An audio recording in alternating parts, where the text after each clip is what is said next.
They once ruled ancient forests, roamed vast tundras, and soared across wild skies. Majestic, powerful, and iconic, species like the woolly mammoth, dodo, and saber-toothed cat shaped entire ecosystems long before humans rose to dominate the planet. But one by one, they vanished, hunted, poisoned, starved, or pushed out by human expansion. Entire lineages were wiped out not by natural extinction, but by mankind's rapid rise.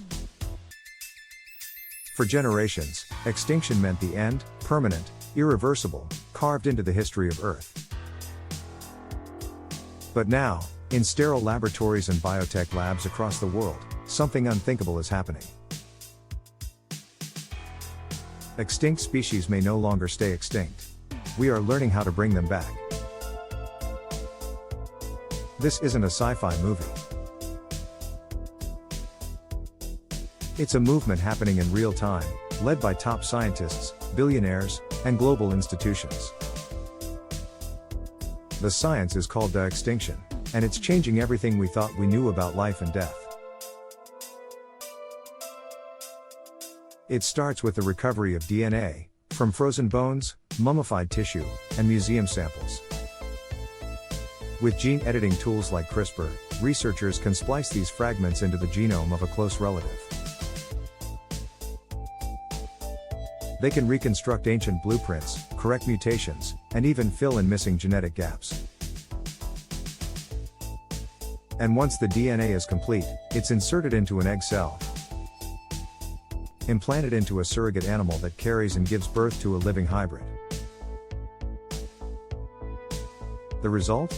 A real, living creature, part ancient, part modern, and entirely born of science. Let's take the woolly mammoth. Its closest living relative, the Asian elephant, shares over 99% of its DNA. Scientists have already reconstructed mammoth genes responsible for thick fur, fat layers, and cold resistance.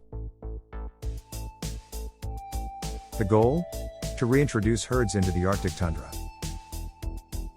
Not just for curiosity, but to help combat climate change. Woolly mammoths once flattened trees and trampled snow, helping cold grasses reflect sunlight and trap carbon in permafrost. Bringing them back could slow melting, restore biodiversity, and reshape entire ecosystems. And it's not just mammoths. In Australia, researchers are actively working to clone the thylacine, also known as the Tasmanian tiger, driven extinct by bounty hunters in the 1930s. In North America, teams are working to resurrect the passenger pigeon. Once so numerous its flocks darken the sky for hours. Even the great auk, a flightless seabird once wiped out for meat and feathers, is being brought back through DNA extracted from museum specimens. But here's where it gets controversial. While the science is stunning, the ethics are deeply complex.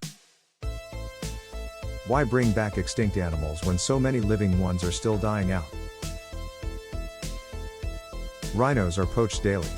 Tigers number fewer than 4,000 in the wild. 1 million species are threatened with extinction right now. Critics argue the resources spent on resurrecting species could be better used protecting those still alive. They say de-extinction is a distraction, a shiny toy for billionaires, not a true conservation solution. Worse, it may create a false sense of security. As if extinction is just a temporary setback, easily reversed with money and machines. Then there's the question of habitat. Even if we bring these animals back, where will they live? The mammoth's Ice Age grasslands are gone. The forests that fed the dodo are now airports and hotels. If we clone a creature into a world it no longer fits, we risk creating a lonely ghost, confused, stressed, stressed, and unadapted to modern ecosystems. And what if it spreads disease? What if it becomes invasive? Or what if it suffers, forever caught between extinction and captivity? The surrogate mothers, usually living animals like elephants or birds, must carry embryos from species that haven't existed for thousands of years. The risks of rejection, deformity, or miscarriage are high. And even successful births may come with unforeseen health issues or behavioral challenges. There's also the possibility of genetic engineering beyond resurrection. What happens when we don't just bring extinct animals back, but enhance them, change them, or even design entirely new species? A mammoth with better heat tolerance.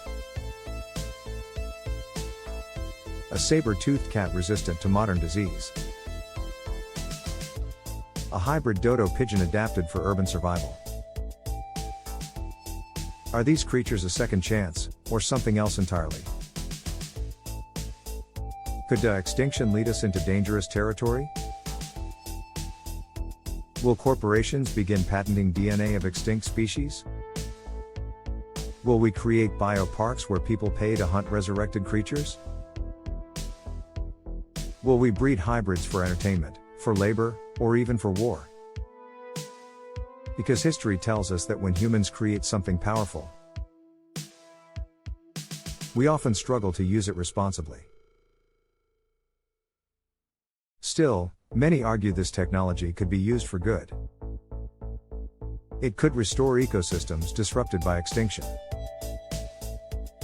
It could help us understand evolutionary biology, gene repair, and inherited disease. It could revive pollinators, seed dispersers, and keystone predators that keep nature in balance.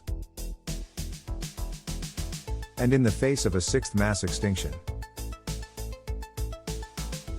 maybe resurrection becomes an act of redemption, not control. But even then, one truth remains.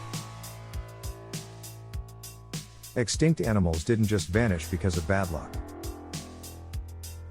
They were destroyed by humans, our choices, and our technologies. If we bring them back, we must do more than marvel. We must protect, rewild, and change the very systems that made them disappear. So what is the shocking truth about the future of extinct species? It's that we are no longer just bystanders to extinction.